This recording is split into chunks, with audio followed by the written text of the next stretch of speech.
Class 7 geography second unit test নিয়ে চিন্তা হচ্ছে?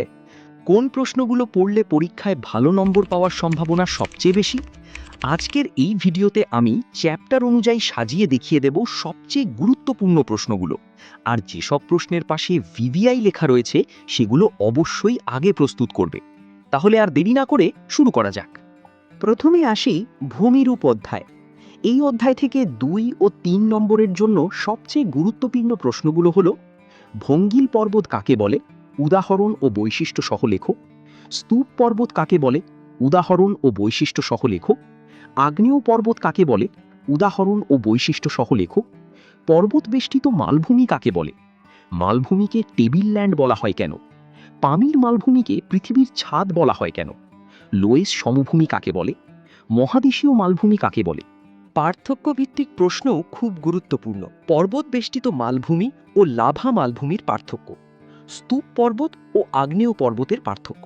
এই অধ্যায়ের 5 নম্বরের জন্য অবশ্যই পড়বে মানব জীবনে পর্বতের প্রভাব লেখো, মানব জীবনে মালভূমির প্রভাব লেখো। এই দুটি প্রশ্ন পরীক্ষায় বারবার এসেছে। এবার আসি নদী অধ্যায়ে। এই অধ্যায় থেকে সংজ্ঞাভিত্তিক প্রশ্ন খুবই গুরুত্বপূর্ণ। আদর্শ নদী, জলবিভাজিকা, ধারণ অববাহিকা, অন্তর্বাহিনী নদী, আন্তর্জাতিক নদী, নদী উপত্যকা, নদী অববাহিকা, নিত্যবহ নদী, গিরিখাত, ক্যানিয়ন, অশ্বক্ষুরাকৃতি হ্রদ, প্লাবনভূমি, দোয়াব। যদি তুমি সংজ্ঞা, উদাহরণ ও দুটি বৈশিষ্ট্য লেখো তাহলে ফুল নম্বর পাওয়ার সম্ভাবনা অনেক বেশি। এছাড়াও এই প্রশ্নগুলো ভালোভাবে পড়বে। নদীদ্বীপ কিভাবে সৃষ্টি হয়, নদী কি কি কাজ করে, জলপ্রপাত কাকে বলে, বৈশিষ্ট্য লেখো। গিরিখাত ও ক্যানিয়নের পার্থক্য, উপনদী ও শাখা নদীর পার্থক্য। 5 নম্বরের জন্য এই দুটি প্রশ্ন সবচেয়ে গুরুত্বপূর্ণ। নদীর উচ্চ প্রবাহ অঞ্চলে গঠিত যে কোনো 3টি ভূমিরূপের চিত্রসহ বিবরণ লেখো। নদীর মধ্য প্রবাহ অঞ্চলে গঠিত নদীগত ভূমিরূপগুলির বিবরণ লেখো। চিত্র আঁকার অভ্যাস অবশ্যই করবে। এবার শিলা ও মাটি অধ্যায়। আগ্নেয় শিলা কাকে বলে, এই শিলার বৈশিষ্ট্যগুলি কি কি? পাললিক শিলা কাকে বলে, এই শিলার বৈশিষ্ট্যগুলি কি কি? রেগোলিথ কি? পাললিক শিলায় জীবাশ্ম দেখা যায় কেন? শিলাচক্র বলতে কি বোঝো? আগ্নেয় শিলাকে প্রাথমিক শিলা বলা হয় কেন? এই অধ্যায়ের 5 নম্বরের জন্য প্রস্তুত করবে মাটি সৃষ্টির নিয়ন্ত্রকগুলি কি কি, শিলা কাকে বলে, উদাহরণ সহ শিলার শ্রেণী বিভাগ করো। এবার আসি আফ্রিকা মহাদেশ অধ্যায়।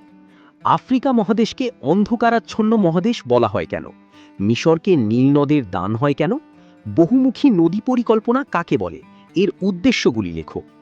টিকা লেখো: হামাদা, আর্গ, ওয়াদি, রেগ, ক্যারাভান। যাযাবর কাদের বলা হয়? ভূমধ্যসাগরীয় অঞ্চলের উদ্ভিদ সম্পর্কে সংক্ষিপ্ত টিকা লেখো।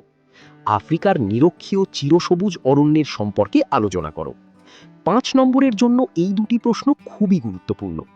আফ্রিকার নদনদী সম্বন্ধে যা জানো লেখো। আফ্রিকা মহাদেশের জলবায়ুর বৈচিত্র্যের কারণগুলি সংক্ষেপে আলোচনা করো। এই ভিডিওতে দেওয়া সমস্ত প্রশ্ন যদি ভালোভাবে প্রস্তুত করো তাহলে সেকেন্ড ইউনিট টেস্টের জন্য তোমার প্রস্তুতি অনেকটাই সম্পূর্ণ হয়ে যাবে। যদি ভিডিওটি তোমার উপকারে আসে তাহলে একটি লাইক করতে ভুলো না। তোমার বন্ধুদের সঙ্গে শেয়ার করো যাতে তারাও পরীক্ষার আগে গুরুত্বপূর্ণ প্রশ্নগুলো একবার দেখে নিতে পারে। আর ক্লাস 7 জিওগ্রাফির সমস্ত চ্যাপ্টারের শর্ট নোটস, এমসিকিউ, সাজেশন এবং পরীক্ষার শেষ মুহূর্তের রিভিশন ভিডিও পেতে এখনই কিউলিস্ট অ্যাপ ডাউনলোড করো নিচের দেওয়া লিঙ্ক থেকে। সবাইকে অনেক শুভেচ্ছা। ভালোভাবে পড়াশোনা করো, পরীক্ষায় ভালো ফল করো। দেখা হবে পরবর্তী ভিডিওতে।